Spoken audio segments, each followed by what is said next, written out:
Hello and welcome back.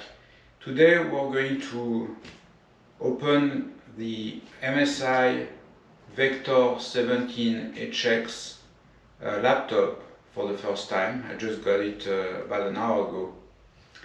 And my hope is that this laptop will be a replacement for my huge giant desktop. When I built the desktop, I put two graphics cards in LSI mode. Put a beefed up microprocessor with the i7 back then, and now I'm running out of computer power. And what I need to say something right away. I'm not a gamer, so this laptop as well as this desktop are mostly used for 3D rendering when I do my hobby, which is 3D printing. And the rest of the time I use it as a developer machine. So this is a workstation, and that's meant to do development. I have about 10 terabytes of hard drives in different bays, and I'm going to replace it by a laptop, which is a gaming laptop supposedly, but I think that it falls short as a gaming laptop, and we're going to talk about this. The new microprocessors from NVIDIA consume almost 150 watts, and the most advanced Intel processor, the 14th generation i9, consumes another 170-75 watts when they're at full power, and that's before you overclock them. And the power supply of this guy and the rails inside of the laptop are not able to give more than about 250 watts. So you have a compromise right there. That means that you either can run all the cores on the NVIDIA video card at full power, 100% power, or you can run the CPU at 100% power, but you cannot run both the CPU and the video card at the same time at 100% power. So for a gaming laptop, that might actually give you pause. Some games do not use a lot of CPU, but they use a lot of graphic card power for rendering. So that might actually be the laptop for you if you're using that kind of games. Some games are actually very intensive in CPU, but they use less video power. So that also might be a good idea for you. Now, if you are looking for a 14th gen i9, the latest generation, the 14900HX, which is the most powerful Intel microprocessor, and you're looking for a RTX 4000 series video card, this laptop might actually be the perfect laptop. This is the only laptop that you can purchase for $2,200. That's $2,200 from the MSI website. So I bought it directly on MSI. It was actually cheaper than Newegg, it was cheaper than Best Buy, it was cheaper than Amazon. So direct buy from MSI, you're spending $2,200. And you get a 1 terabyte SSD and 32 gig of RAM. Now, I want more RAM and I would like more hard drive. This puppy has two SSD bays. One is Gen 4 and the other one is Gen 5. As of now, there's only a handful of Gen 5 SSD as I'm doing this review. But there's a lot of Gen 4 hard drives, and at least 3 of them, and we'll get through the specs in a moment, are actually going to saturate the PCI lanes.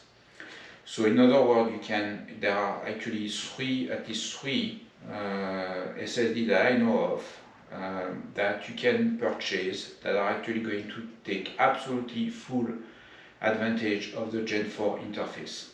So what I'm going to do today is I'm going to actually start the laptop. Once I've started the laptop and installed the pre-configured OS and I've basically signed in my OS, and join my home network. I'm going to actually remove the hard drive that's in the Gen 4 bay from the factory, and I'm going to replace it with a 990 Pro from Samsung. So this SSD drive is the fastest drive on the market. I have a bunch of SSD drives at home in various machines, and that's the fastest Gen 4 that I know of. So I'm going to actually get this laptop and do an upgrade, immediately do an upgrade from 1 terabyte to 4 terabytes on the Gen 4 SSD bay. Once it's done, what I'll do is I'm going to replace the 32 gigabytes of RAM, and I'm going to put 96 gig of RAM. You cannot find a 4 terabyte machine with 64 gig of RAM or 96 gig of RAM and RTX 470 NVIDIA video card and a 14th generation i9 processor for less than $3,000. And so that's actually currently the best deal on the market. It's actually probably about $600 or $700 cheaper than anything else for this kind of specs. So at the end of the video, I will have 96 gig of RAM. I'm going to have 4 terabyte of hard drive, as well as i9 latest generation with RTX 4070 video card from NVIDIA. After that, once we're done installing the hard drive and upgrading the machine, what we're going to do is we're going to use a docking station. So you cannot get a docking station for those new machines. In fact, the docking stations these days are actually using the USB-C, the most advanced version of the USB-C. And so you connect this USB-C to this docking station. So I picked Anker because it's actually not too expensive compared to the competition, of course. I mean, it's expensive, it's $160. But you get more for your money than the other options on the market. You get 3 external screens, and so through the USB-C interface you can actually run an external keyboard, 3 screens, and actually 13 different devices according to the specs of this box. So it's a 13-in-1 according to the documentation in the back. So once you open the box, you only have 5 or 6 items. You have a card to tell you to call MSI. You have a guide on how your computer works. And the guide, I mean, it's in like 20 different languages. So if you actually look at the guide for your own language, this is it. You have not even a single page of instructions on how to make it work.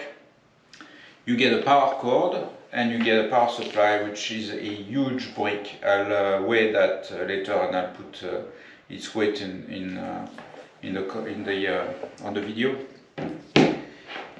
And it's been charging for a couple hours, so I haven't opened it. I let it charge. I don't want any power outages during the initial setup, so I'm going to open it for the first time. Okay. So yeah, it's really opening it for the first time. It's extremely well packed. So this is the padding. We have a tiny plastic on top of the camera. Here you go. So again, it's fantastically well packed. But there's nothing in the box. It's just the computer, power supply, power cord, and these very, very small instructions. So here we go. So I'm turning it on for the first time. There's nothing happening. And you can see the MSI logo, and it's actually absolutely beautiful on the back. So on the back you have a very nice MSI logo, and I can try to show you guys. That's really neat. It's a Very nice logo. The whole box is absolutely fantastic. The keyboard is an advanced keyboard. It's an anti-ghost keyboard, if you know what this is, meaning you can actually press several keys at the same time. Those anti-ghost keys are actually marked. You can see them in red on the keyboard. So basically the WASD for movement and the arrow keys typical on gaming laptops. So here we go. So I'm going to install Windows. Once I'm done installing Windows, I'll install the hard drive, the second hard drive, and then we'll replicate the hard drive. It's going to be fairly easy to do. The laptop is very easy to open, and it can be opened by unscrewing the back of the laptop. And you can set the screws aside. They're all the same size as far as I can tell, but I still kept them in order. Once you open the back of the laptop, you're going to find the two hard drives. Well, I just added one. So we're going to actually copy the OS onto this new 990 Pro. So I temporarily put the 990 Pro into the NVMe Bay Gen 5, but that's a Gen 4. So I'm going to actually put that Gen 4 back into the Gen 4 Bay. And once I free up this Bay, I'll add a temporary 2 terabyte hard drive for the time being, but my goal is to actually upgrade it to a Gen 5 8 terabyte in the farther future. That's a good thing that you can actually upgrade this machine. That's a big selling point, sorry. And underneath this you have the two memory banks. So there's two SO-DIMM. They are oriented this way, and you can unclip this and you can upgrade all the way to 96 gigabyte, which is what I'm doing. So I'm going to have 96 gig of RAM, and I'm going to have 8 gig of RAM for the video card. So that's good. You do an upgrade of the PC, and it's much cheaper to actually do the upgrade yourself than having somebody do it for you. So again, you unclip this. I use my fingers, actually fingernails. Underneath is very easy. Don't use any tools because you have a lot of small components. All the SDM, I wouldn't use anything but a plastic. Either you have an automotive plastic tool, or you have your fingernails, because this is fragile, and you have to be careful. I lifted it from the back because you have the battery on this side, so it's you're gonna be less prone to actually touching anything on the motherboard. So the goal is to not touch the components, especially the two big inductors over there. Alright, so now we have two hard drives. So I'm going to use this Genius or Samsung. On Samsung hard drives, when you actually do an upgrade, you can actually copy your OS drive onto a new one. I've actually done that for my old desktop. So that's what we're going to do today. We're actually going to copy the original MSI provided drive to the new Samsung drive. The Samsung drive is almost twice as fast as the one that came with the machine. The one that came with the machine is Western Digital, but it's an older generation. To duplicate the MSI disk image, I simply use this Genius. So you install this Genius, it's very simple, download, it's free software. Then you launch this Genius, and it lets you actually copy your Windows partition, even though you're actually logged in the machine, and even though it's hot, you can actually do a hot copy. You do not need to actually put that drive into another system and then do the copy. You can actually copy it while you're actually running Windows. What's interesting with this Genius is that you get to copy the system, you get to copy the WinRAR tools, all the recovery partitions. You can copy all of these from one disk to another. If your disk is actually smaller than the destination disk, so in my case I have a 1 terabyte disk and I'm going to this 4 terabyte disk that I just selected, I have free space, and what you can do is you can actually make your make the main partition of your destination disk as large as possible. So I'm selecting the target disk, 3.6 terabyte, and I have this 2.7 terabyte free after I do the copy. So in fact my C drive can actually be extended with an extra 2.7 terabyte total.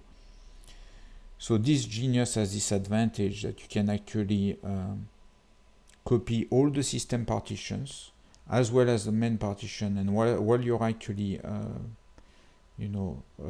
copying the main partition, you actually resize it at the same time.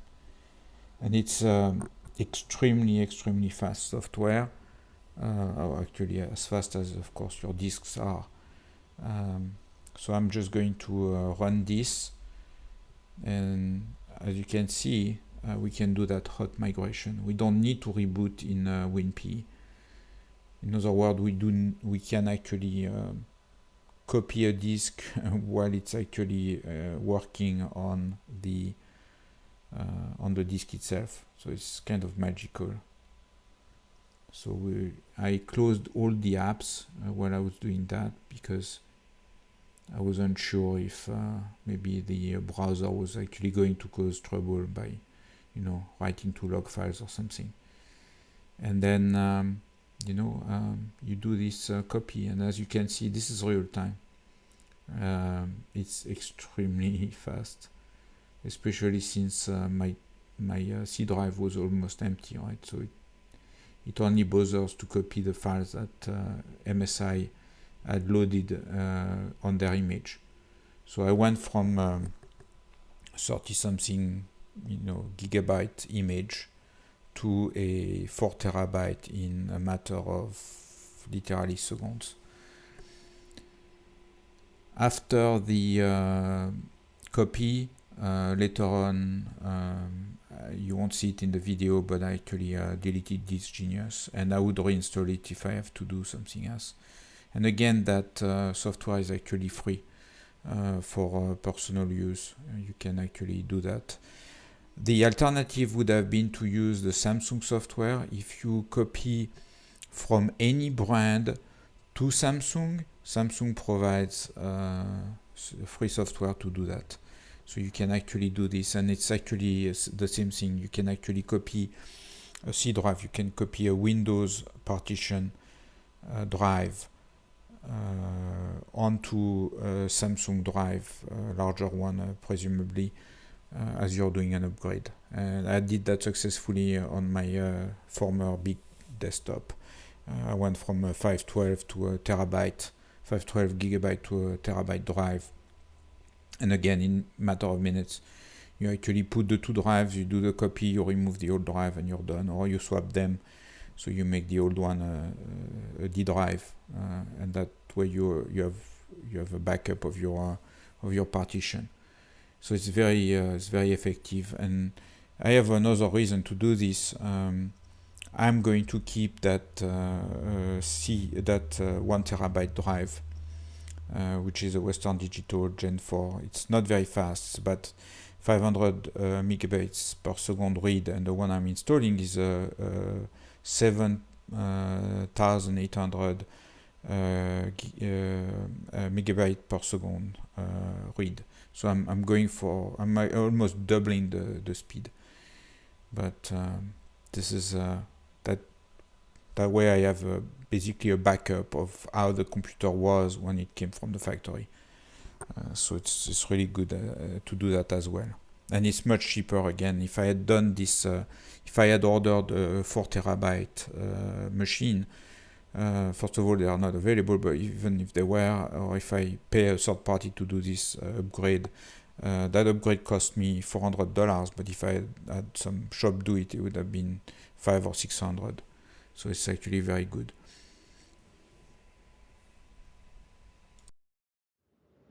So back inside, I did the Samsung drive inside of the first bay, and we're going to boot out of this. And I installed the Crucial, so that's Micron, right, in the second bay. So that's only a 2 terabyte drive. I'm going to actually later on upgrade this to 8. So it will be my secondary drive. I like to have 2 drives. So that way I can use several drive later. And I removed the drive that came with the laptop. So that's a 1 terabyte. So I basically went from 1 terabyte to 4 plus 2. And right now this is Gen 4 drives. Again, I'm going to upgrade to Gen 5. So I'll keep this one as my OS drive. Or maybe when I upgrade to Gen 5, I'll use the Gen 5 drive as the OS drive, and maybe the secondary drive. So this is going to become the secondary drive. I can do another migration like I just did it. As you saw, it just takes about 10 minutes. So it's very cool. Okay, so I'm going to close the laptop, hopefully forever, or nearly forever, until I completely fill up the secondary drive. All right. So once we come back from swapping the drives and installing the secondary drive, we have to actually format it. So we go to disk management in Windows, and we have this new drive, and we have to actually allocate. So as you can see, it's actually 2 terabytes.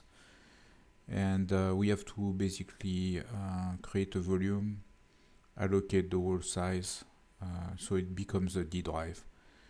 So I use that as my D drive, and that's pretty much all there is to it. So again, this MSI Vector 17HX has 2 bays, Gen 4, Gen 5.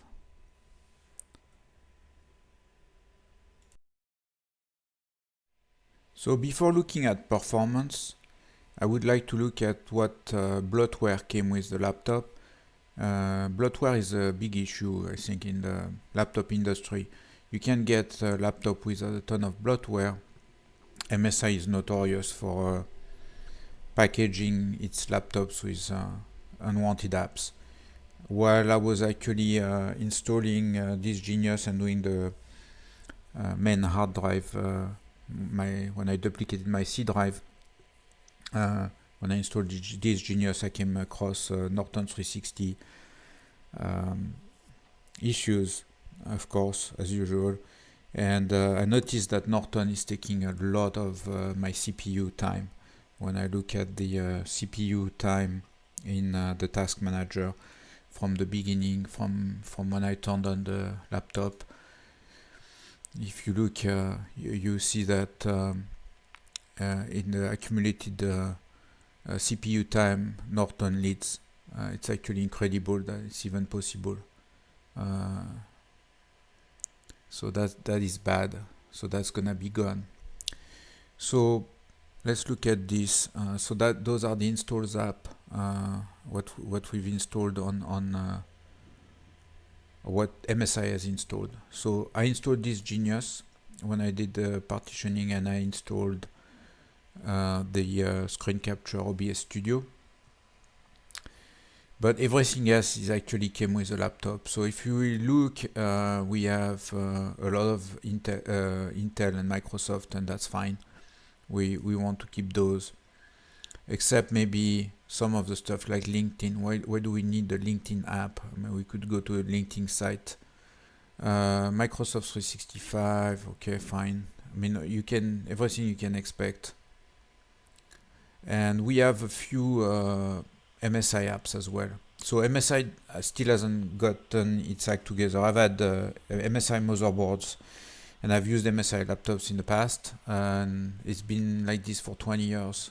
MSI has MSI app and MSI Center and MSI Center SDK and Foundation Service and blah blah blah, and it keeps getting we keep getting more and more apps, and they're still not unified. And the MSI Center is kind of meh. It doesn't actually. It's bizarre. If I turn on the MSI Center, it doesn't even show the CPU usage. It's a different CPU usage than the one I get in the task manager. Why? I mean, first of all, why do I need that? But so if I'm at 4-5% of CPU usage, right now I'm actually at 10%. It shows 0% in the MSI Center, and the GPU at 34%. Why would the GPU be at 34%? It's not. I can tell you that. I'm not doing anything else except displaying two of the applications, the task manager and this one. So no. Alright, but let's forget about that. So I'm not going to remove this. The Dynamic is actually interesting. It's actually a volume management. It's actually very good. I've actually played with this. And you can actually do noise suppression. You can turn it on and off. You can manage your audio. I don't want to play with this while I'm recording the video because I don't know if it's gonna work. Dynamic is by SteelSeries and it's very good in games, but you could use it for video editing as well, or if you do voiceover videos. So I'm going to leave this. I think that's a plus. Norton is gone. I can tell you that. That's gonna be the first thing I uninstall. And then we have, what else do we have? Some Realtek, so that's the audio drivers, so that stays. And we have the Microsoft Studio Solitaire, and that can go. The SteelSeries is actually for gamers, but I'm going to keep it. I don't know if the Dynamic drivers use the SteelSeries or if the SteelSeries use Dynamic. I don't know what the relation is here, but I suspect there's one because it's the same company, so maybe there's one. I'm not gonna remove that. I'm just going to not use it. And before I go any further, so I don't have a lot. What I'm trying to say is that we don't have a lot of things to remove. So as bloatware is concerned, it's not too bad. But you have to be careful on Windows. You do not always see everything. And if you open a PowerShell window, you can actually do this. So I'm getting this item property, which is in the registry. So I'm getting those registry keys. I'm merging the content. Maybe I should explain what I'm doing here. I'm merging the content of these registry keys, and those registry keys are the software that's installed.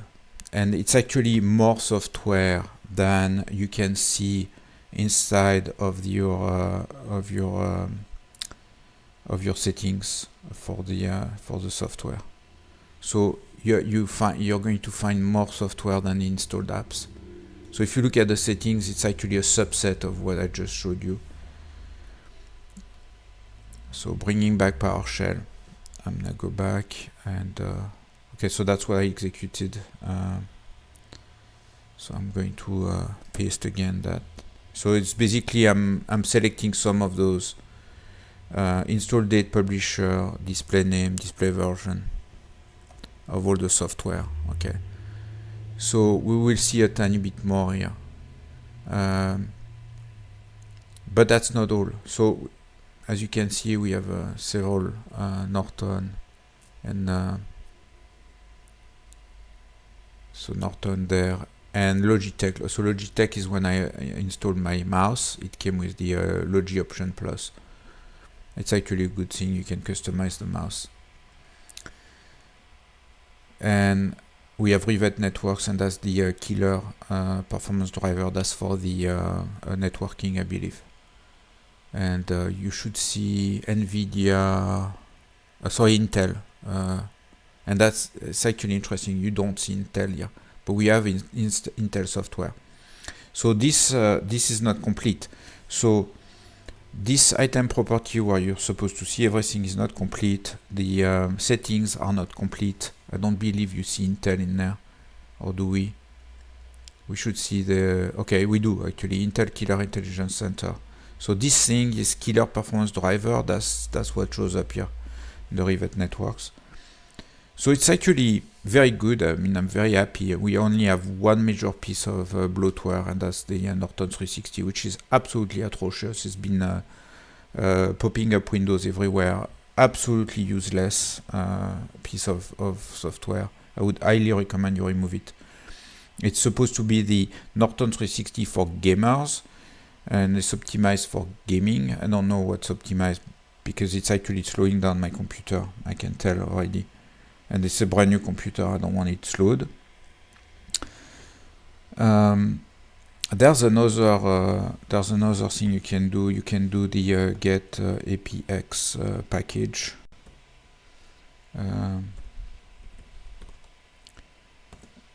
For all users, and that's going to show us, so the get applications package is going to show us not only what's installed, but some of the newer things that are coming from the and of course I cannot do this in as a user. I have to be an admin. So let me restart the PowerShell as an admin user. So okay, run as admin. I'm gonna bring the PowerShell. Yes. All right. So this shows a different aspect of what's installed on the PC, and I would recommend you run it and make sure everything you like is good. Everything that you see that on this list is what you want. So select object, and what do we need? We need the publisher name, the version, and I'm going to add the last one, the signature kind, and that's very important. The signature kind. The signature kind is going to give me what type of package it is, because some of them come from the Microsoft Store. So the Microsoft Store is like the Apple Store or the Play Store on Android.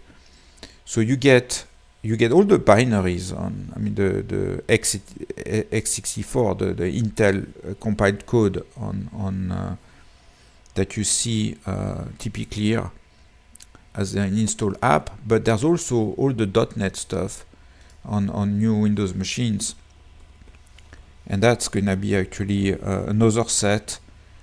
Some of them are shown in both places, but some are not. So here you go. So that's a lot of installed apps, and as you can see, some of it is the stuff that we've already seen, but some of it is not. So we find the Naimic again, the sound improvement stuff, but we have that Spotify music. We had not seen Spotify yet, so that's something I might get rid of as well. So that's it. So as far as this review is concerned, my only big problem that I have, for once, it's actually a good surprise, is the Norton. So I'm gonna get rid of Norton. I'm probably going to get rid of this Genius, and that's gonna be it.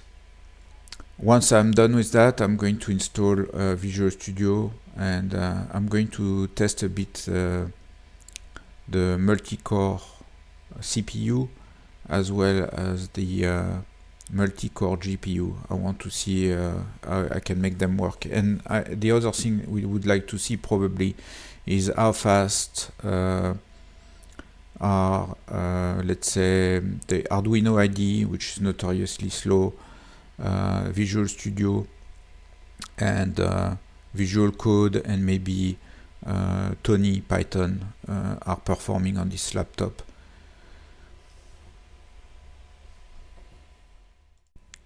But before we look at performance, I wanted to mention that you can actually run many screens on this laptop. Presently, I'm actually running the top 3 screens using the Anker 575 USB-C docking station, and I had absolutely no problem doing so. They run through the USB-C. The Anker is supposedly capable of 4K. Those screens are actually Samsung curved screens that are full HD. So I'm running them through the middle cable as a USB-C with the docking station. I'm able to run camera, HD camera at the same time, and the networking as well as my backup drive. And using the other cable, using the HDMI cable, I'm able to use the fourth screen on the left. It comes with a USB-C 3.0 cable, which is PD capable and can actually send 85 watts to the laptop. I was not able to charge the laptop with that interface for some reason, but I suspect it's drivers, not the cable, and not the laptop is absolutely capable of getting 100 watts from PD source. The test schedule is complete.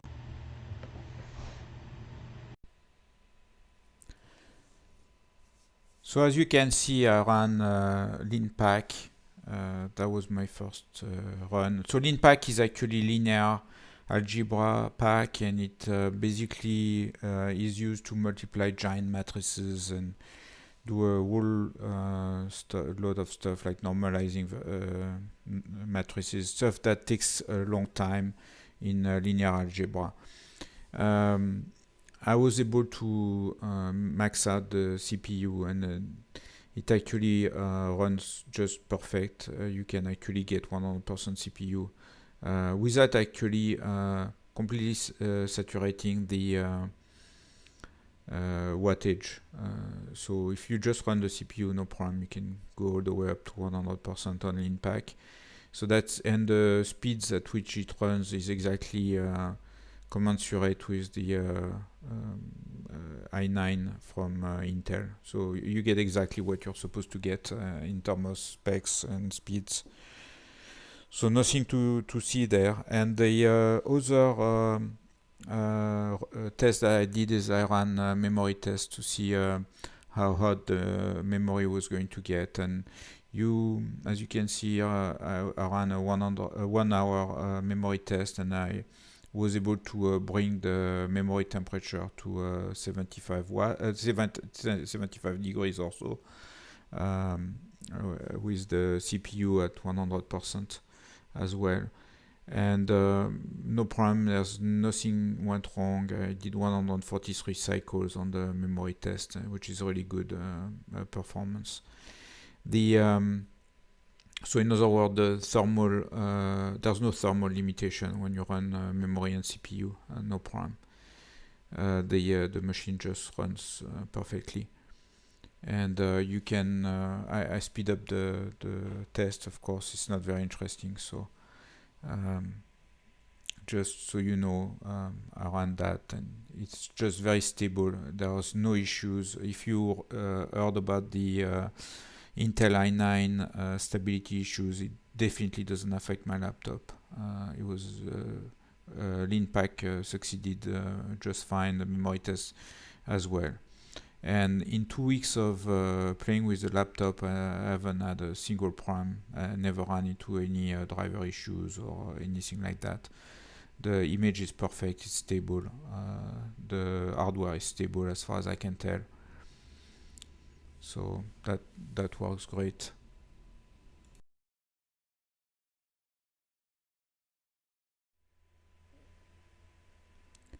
So as promised, we're going to look at the Visual Studio interface, and since I have a NVIDIA video card, what I'm going to do is I'm going to run a few of the CUDA the CUDA samples. So here I'm actually running, I'm executing Black & Scholes option pricing. So that's pure finance, of course. I mean, if you don't know what Black & Scholes is, this model invented by Mr. Black and Mr. Scholes, Myron Scholes, to price options. And so in 3,000ths of a second it returned the result. It's the fastest I've ever seen. Alright, and we couldn't test CUDA without looking at Mandelbrot. So this is Mandelbrot running on it actually started in the other window. That's Mandelbrot running on CUDA. So in fact, again, that code is actually CUDA code. So basically, this is the Mandelbrot set, and it runs in absolutely record time. And we can actually zoom in. That's what's fun on the Mandelbrot set, right? We want to be able to zoom and look at how fast it computes the Julia set. So I'm going to start the Julia set computation. Yep, done. And I'm going to go back to the Mandelbrot set. Done. Julia set, Mandelbrot set. This is absolutely amazing in real times.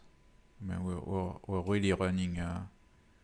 We're really running as fast as it's possibly possible to do on in numerical analysis these days. It's funny because on my Commodore 64 in 1984, when I was a kid, I was in middle school, I programmed this, and it was taking me a whole day to compute a Julia set. So here I'm computing hundreds of them in the span of a few milliseconds. So anyway, so I'm doing 3796 frames per second. Amazing, completely amazing. Alright, I'm gonna close this. So it's been perfect for me. I did a lot of coding in the past 2 weeks. The Microsoft Visual Studio is super snappy. So I'm happy, I'm really happy. The other thing which I was having trouble with on my former PC was like really complex shapes on Fusion 360. So I do a lot of 3D, as you can see. I do a lot of 3D printing, and let's do something funny. So I recently did that, and it comes back. Actually downloaded this from the web. So this is my this is a SD card box that I created. So I can put the micro SD and the normal SD cards in there, and it renders absolutely instantly. It's amazing. And I had problem doing rendering. Actually, I haven't done that yet. So let's see how fast it does it. There you go. Okay, so rendering in real time. So I couldn't do this on my old laptop, because on my desktop I could, but on my laptop I couldn't because I didn't have a NVIDIA video card. So apparently I fixed the problem. I didn't know that. Okay, I did a gyroid the other day, and the gyroid was having problem rendering as well. Let's see. Okay, so cool. I have a gyroid, and I'm doing it in real time. I have no idea if it's gonna work or not. Yeah, it does. Woohoo! Okay. So this is one good reason to buy that laptop. Alright. Anyway, probably have an update. Yeah. Okay. No, I don't. Okay. Right now I'm using a ton of memory, as you can see. The one thing I wanted to do, one more, to look at Tony, but I'm going to show you something cool. We're going to start my SQL server, my IIS server, and my Ubuntu server at the same time. Alright, so Starting and start. There you go. And we have. Do you want to revert to the previous checkpoint? Well, no. Continue. All right. So I'm Phil.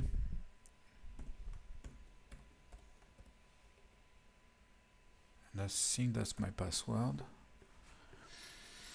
So okay, so this is a Ubuntu machine. That's 2404 long-term support.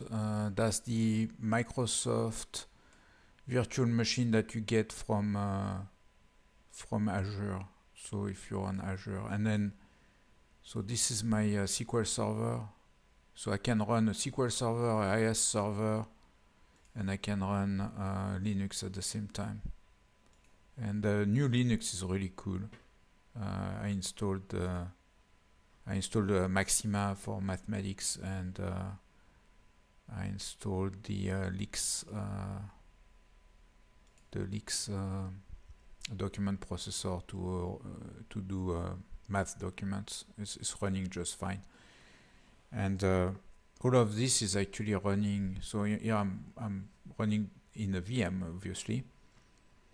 And all of this is just running no problem.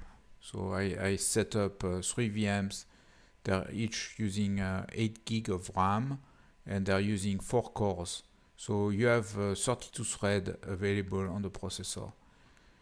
And I'm not even beginning to use. I'm at 16% utilization, and as you can see, it's idling at base speed. So it's not even going up.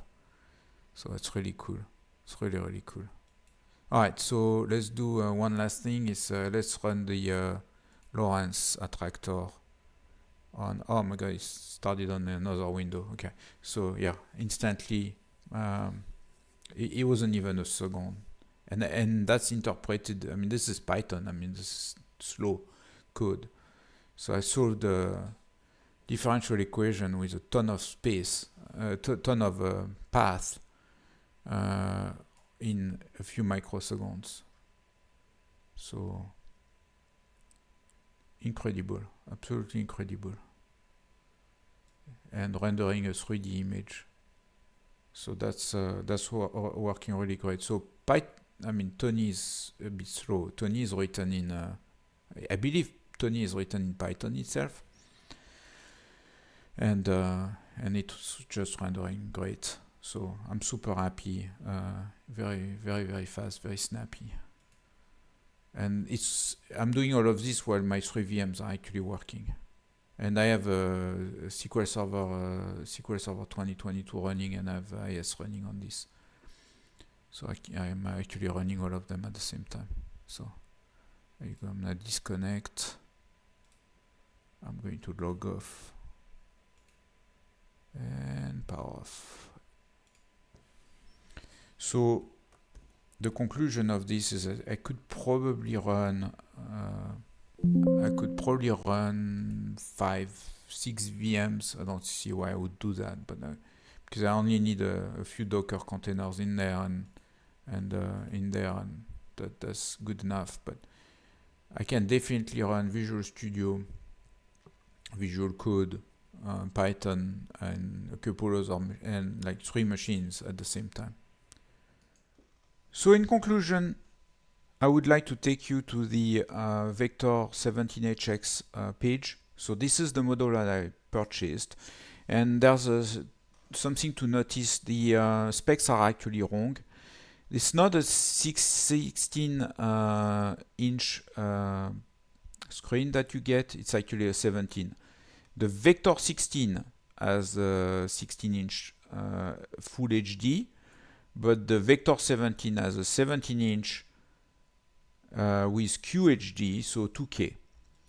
The RAM is upgradable to 96 gigabytes, and that's wrong somewhere down there. It says 64. That's not correct. It doesn't mention the fact that you have a second bay, and that it's a Gen 5 bay. So somebody didn't do their work at MSI.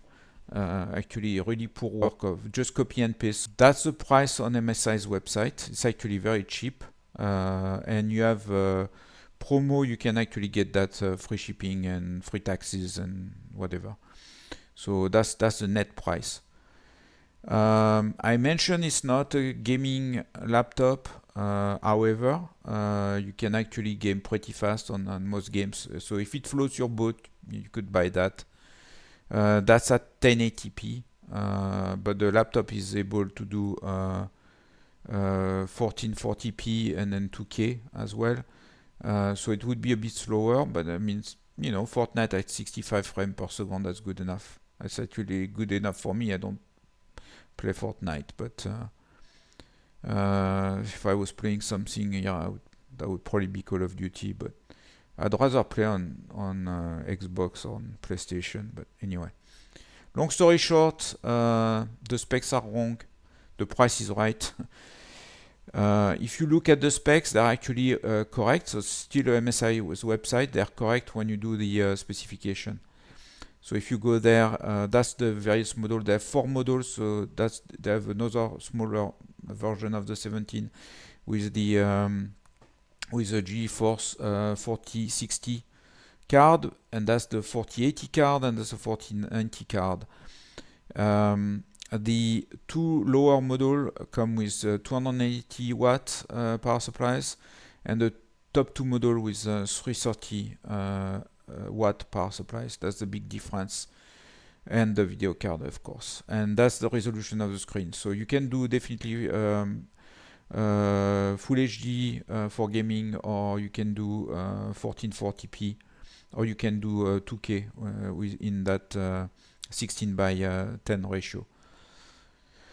If you purchase this laptop, it comes with the i9 14th 900HX. So the 900HX means that this is the laptop version. So it has a smaller thermal dissipation than the desktop version. But you still need 157 watts to run that beast at the top level, at the max level. So you need also to run the video card, and if you take the Model i2, the 219 SKU, your video card is going to run at 115 watts at the max.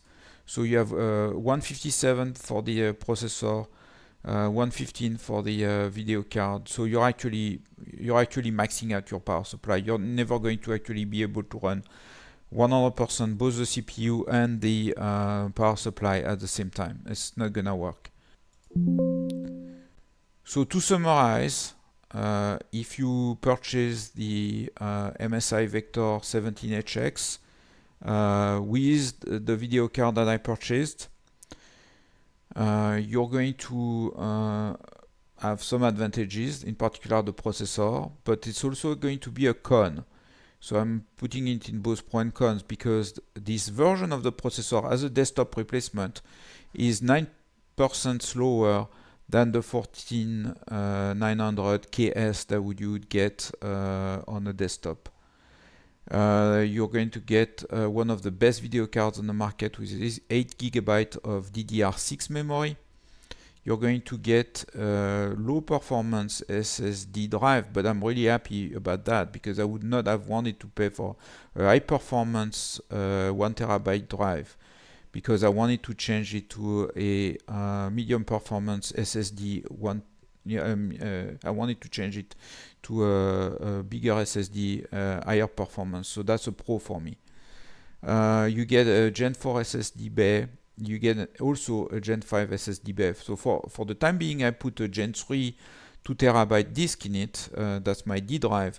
But I'm planning to upgrade to a Gen 5 SSD, which right now are actually slower than the Gen 5 interfaces.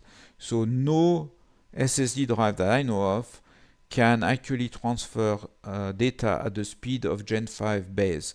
So you get upgradability with that laptop. It's actually a great laptop. Speaking of upgradability, you only get 32 gig of RAM. You're not going to be able to do what I was playing with earlier, which is running 3 VM concurrently at 8 gigabyte per VM. You're going to actually need the 96 gig, and 96 definitely works. I was kind of skeptical because of the website not being correct. I only found one website that had this 96, and I was like, okay, let's try 96. It does work. The keyboard is fantastic. You get an anti-ghosting keyboard. That's the best keyboard I've ever had on a laptop. It actually might be one of the best keyboard I've ever had on a desktop as well. If you don't know what anti-ghosting is, go Google it. I don't want to start a whole new chapter on that.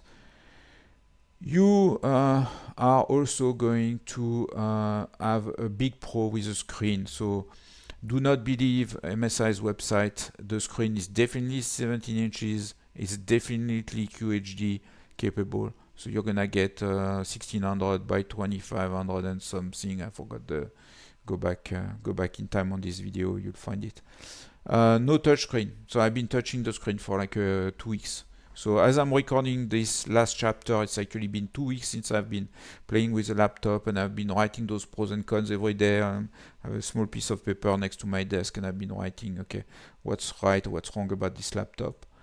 The sound is fantastic. I'm no musician by any means, but I really love the sound. These dynamic drivers, why didn't I get that 20 years ago? The case is heavy. Now, that's a big pro. So I'm putting it as a con and as a pro. The case is like, it's built like a tank. It's very nicely designed. It looks like Pininfarina. It could be a Ferrari. The logo on the top looks the dragon of MSI looks fantastic. It looks better than having an apple. I mean, I'd rather have a dragon than an apple. Connectivity, oh my god, there are so many plugs I cannot even start. So on the left I have this jack 3.5, the SD card readers. I have the SSD, the USB-C display port. In the back I have the power, I have the Thunderbolt port on the and also the HDMI, and on the other side I have like 3 USB ports, two Type A and then 1 Type C. The connectivity, I mean, it's amazing. The multi-screen, I was able to run 5 screens, so for sure it runs 5 screens. You can have at least the laptop 2K screen, 1 4K screen, and 3 full HD screen at the same time, no problem. It's actually like at 4% CPU and GPU. I mean, it's like the CPU and the GPU, maybe 4-5 watts, they have no problem driving the 5 screens. The 720 camera, I don't want to dwell on it, but it could have been better. It could be, 1080 for $5 extra, because I believe the price of going from 720p to 1080p on those micro cameras is very cheap.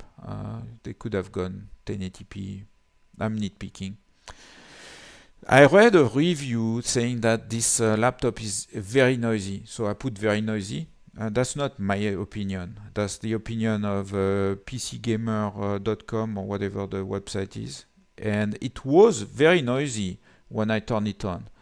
After a week or so and picking up new drivers, it's actually the noise was reduced. So I'm reducing the noise. It's too noisy. So it's noisy, but it's not very noisy. It's a bit noisy. When you're actually watching video, when you're not using the CPU much, browsing the web, watching video, editing Word documents, editing Linux, LaTeX, whatever, that's not noisy at all. The fan is barely turning. The power supply, well, I wish this model would be having the 330 watt power supply and the 330 watt rails. So the conclusion, should we buy the MSI Vector 17HX as a desktop replacement for somebody who's doing either research or programming development, or data scientist, or any student in STEM field? I would strongly say yes. MSI Vector 17HX, go for it. Go for it, and once you have the money, I mean, spend the 2200 if you have them. If you have only 2200, stick with the hard drive. When you fill it up, upgrade. You have two extra bays. When the memory is no longer sufficient, upgrade the memory. Don't go and spend much more than that. There are better laptops, but you're going to spend a lot more money. So MSI Vector 17, yeah, premium buy. Thank you very much for watching this video, and hopefully I'll see you in the next one. Bye.